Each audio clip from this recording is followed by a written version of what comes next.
हरिर्नाम हरिर्नाम हरिर्नामैव केवलम् कलो नस्तेव नस्तेव नस्तेव गतिरन्यथा हरिर्नाम हरिर्नामैव केवलम् कलो नस्तेव नस्तेव नस्तेव गतिरन्यथा हरे कृष्ण कृष्ण कृष्ण हरे हरे हरे राम राम राम हरे हरे।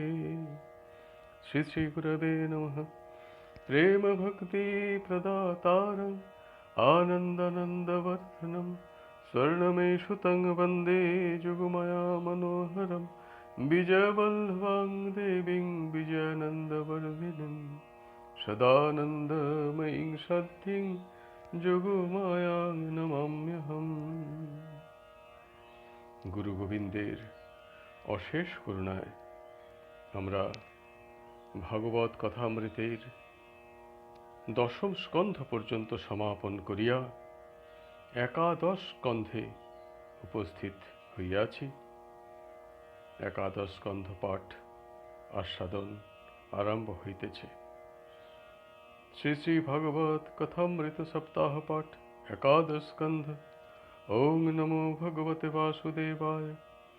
जादव दुख नाशाय यदु वंश विनाशनम जराशूर प्राणहारिंच भगवान नमस्तुते।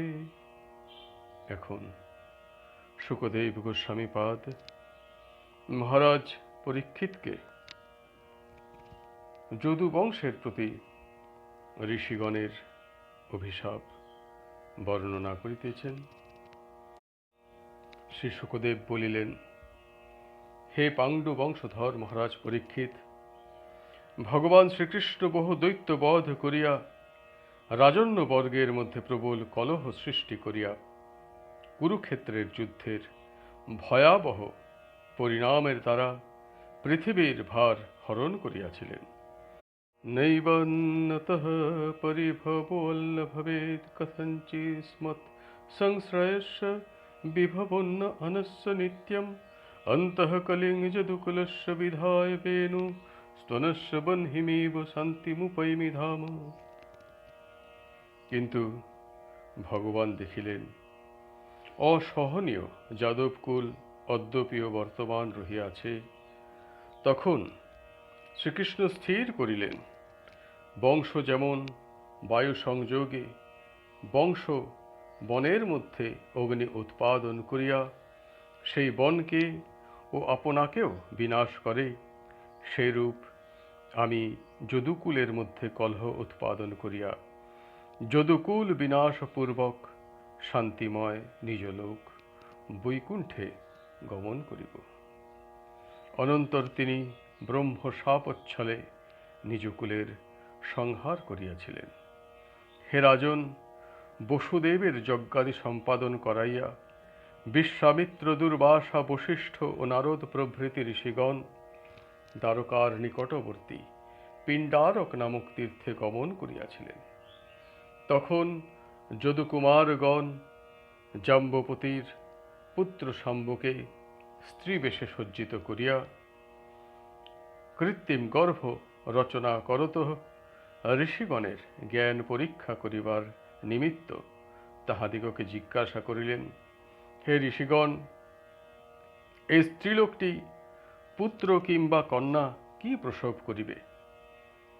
তাহাদিগে ধৃষ্টতা দেখিয়া ক্রুদ্ধ ঋষিগণ বলিলেন, রে মূর্খগণ, এই রমণী তোমাদিগের কুল ও নাশক এক মুষল প্রসব করিবে।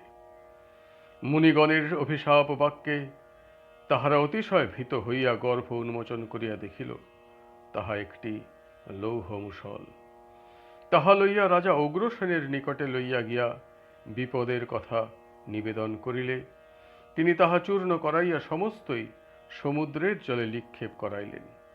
সেই লৌহখণ্ড এক মৎস্য গ্রাস করিল এবং লৌহ চূর্ণগুলি সমুদ্রের তরঙ্গাঘাতে তীরে সংলগ্ন হইয়া এরকা বনে পরিণত হইল।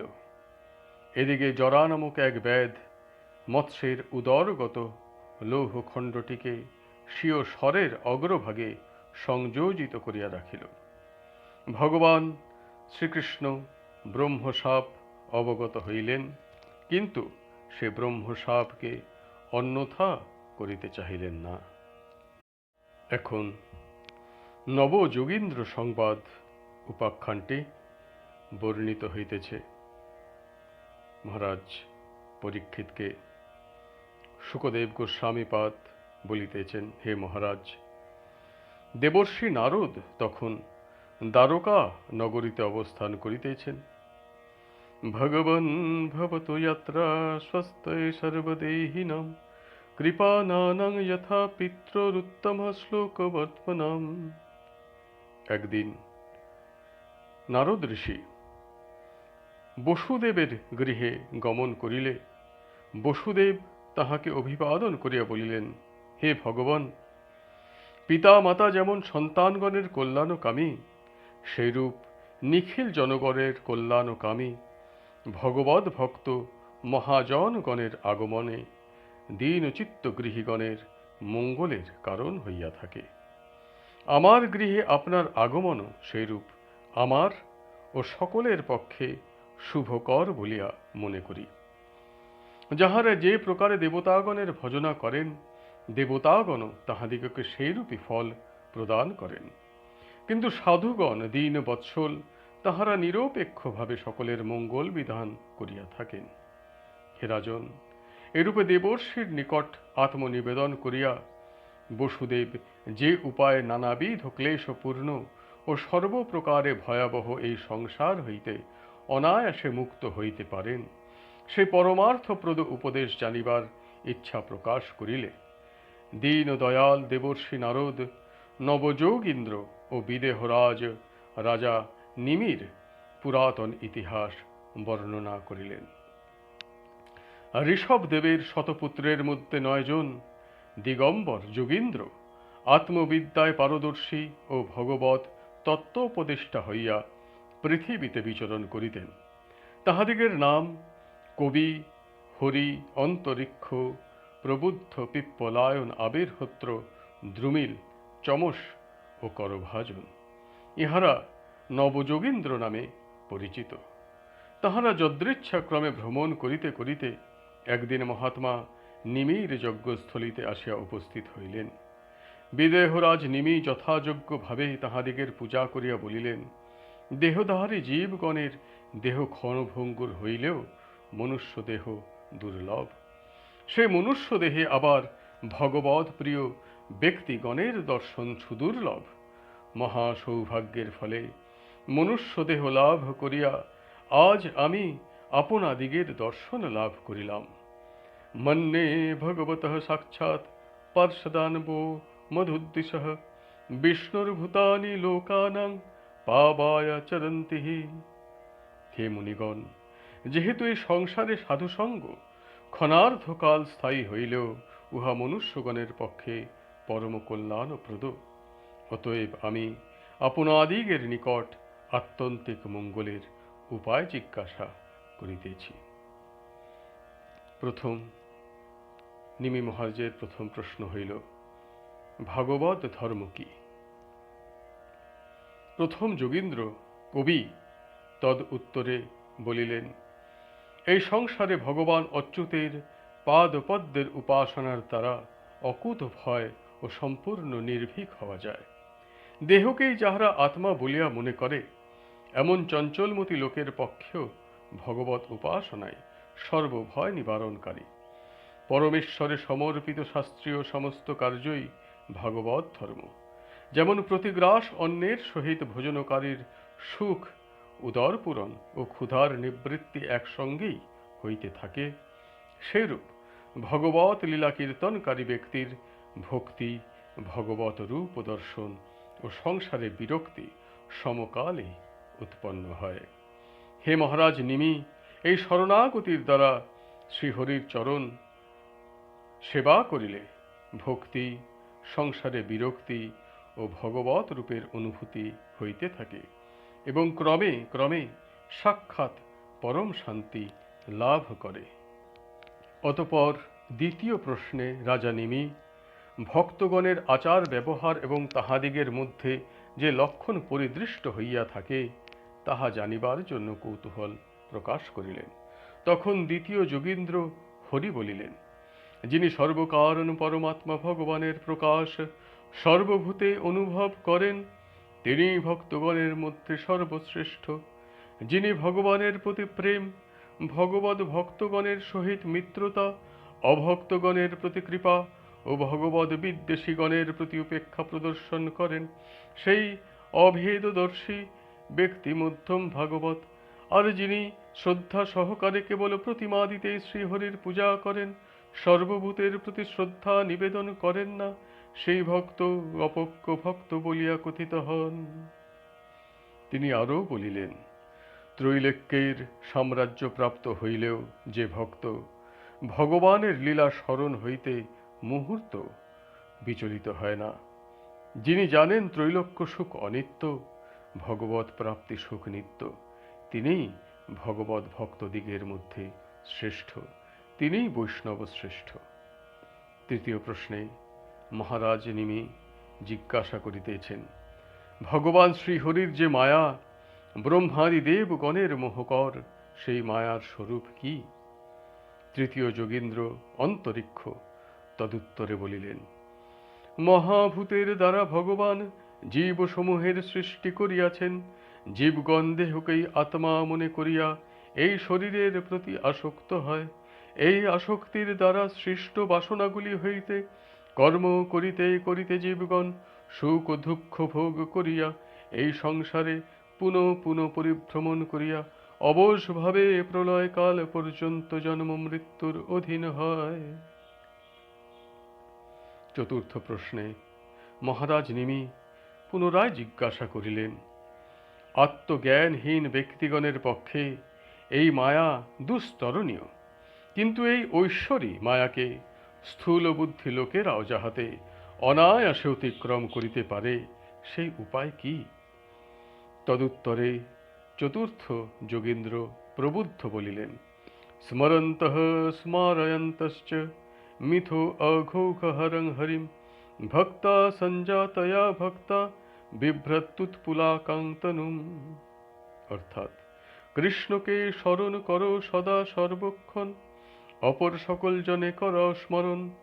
এইরূপ সাধন ভক্তির আচরণে হয় প্রেম ভক্তির উদয় শুদ্ধ মনে, সেই প্রেমোদ্রেকে অঙ্গে সাধক সুমতি পুলকেতে পায় শিহরণ অনুভূতি।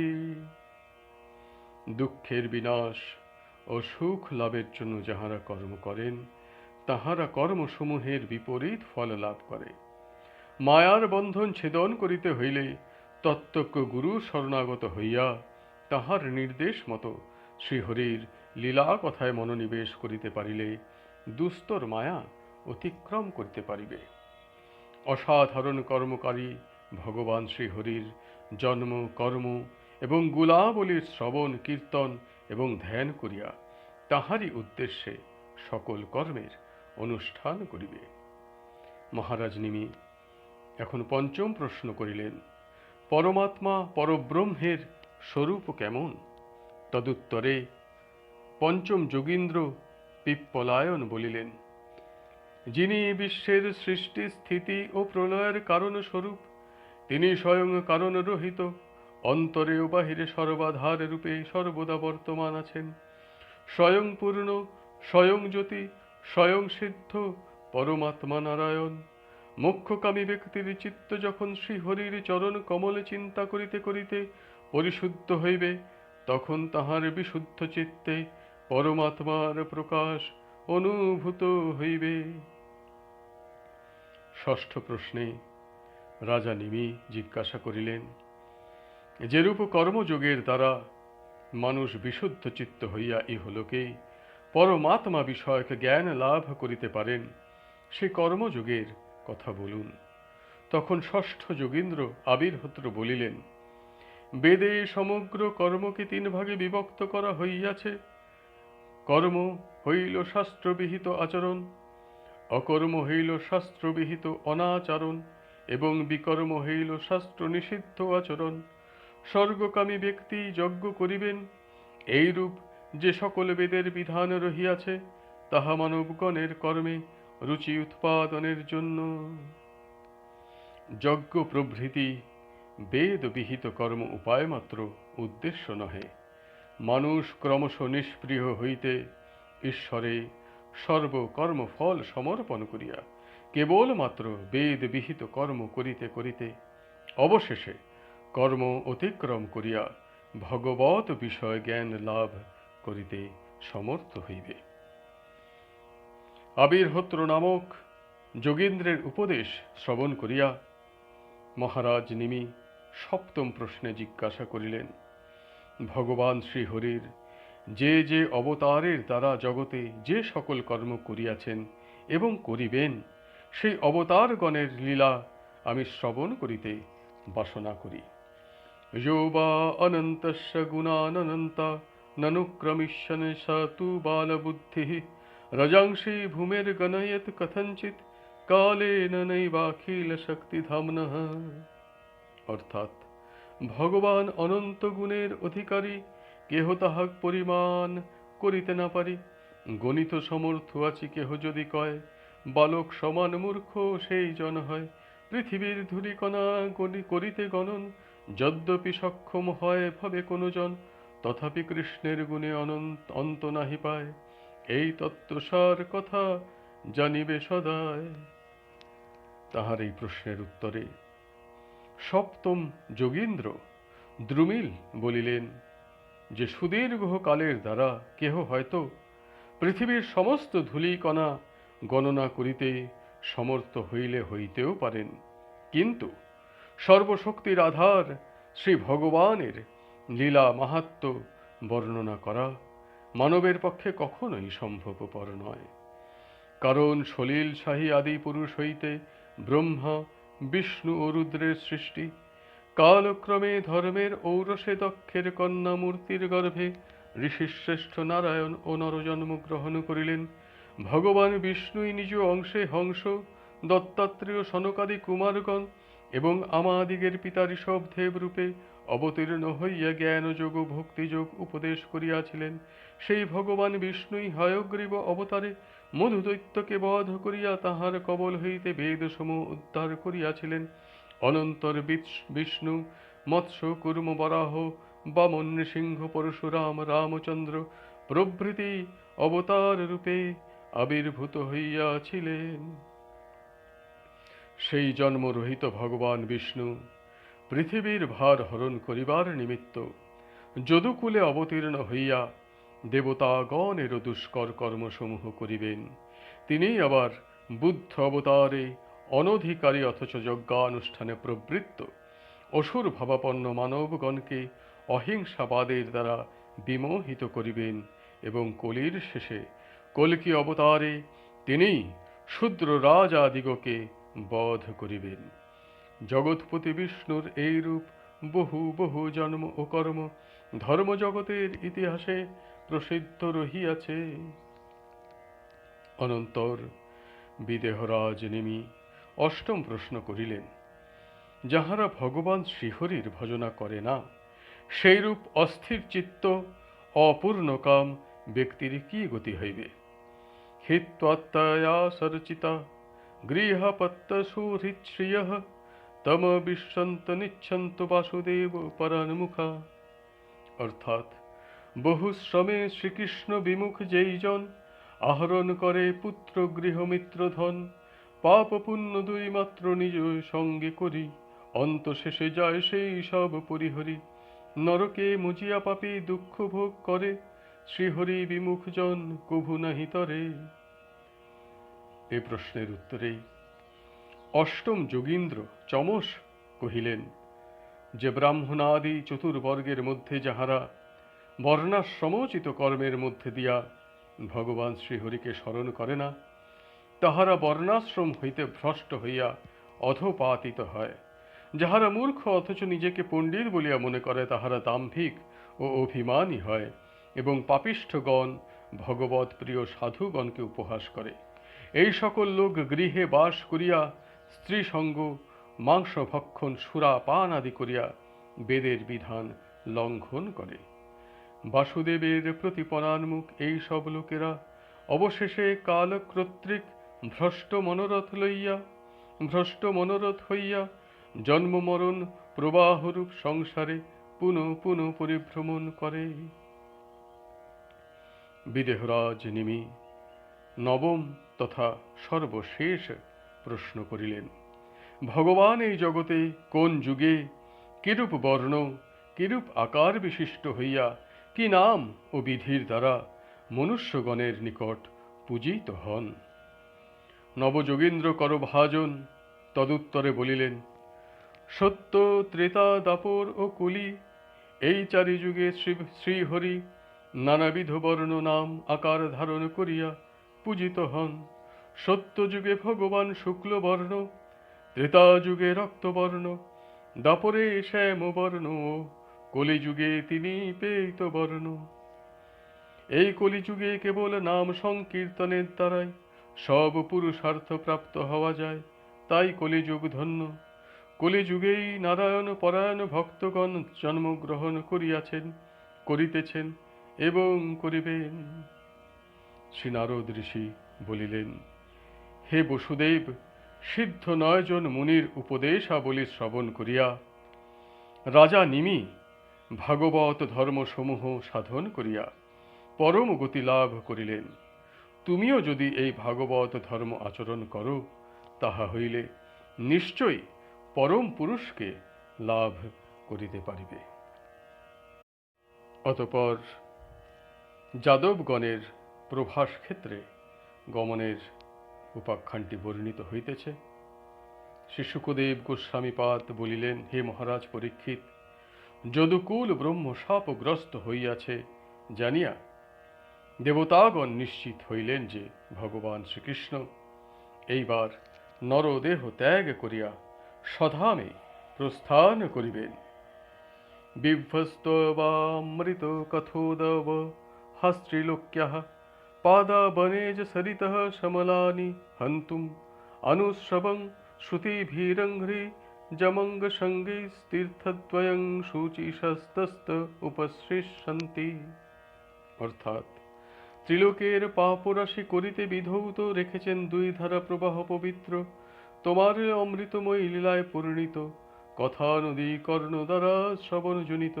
দ্বিতীয় তোমার পাদ প্রক্ষালিত জল গঙ্গা নদী রূপে হইবে স্নানেতে কেবল ভক্তি ভরে 2 তীর্থ সেবার দ্বারায় সহজে সকল পাপ তাপ দূরে যায়।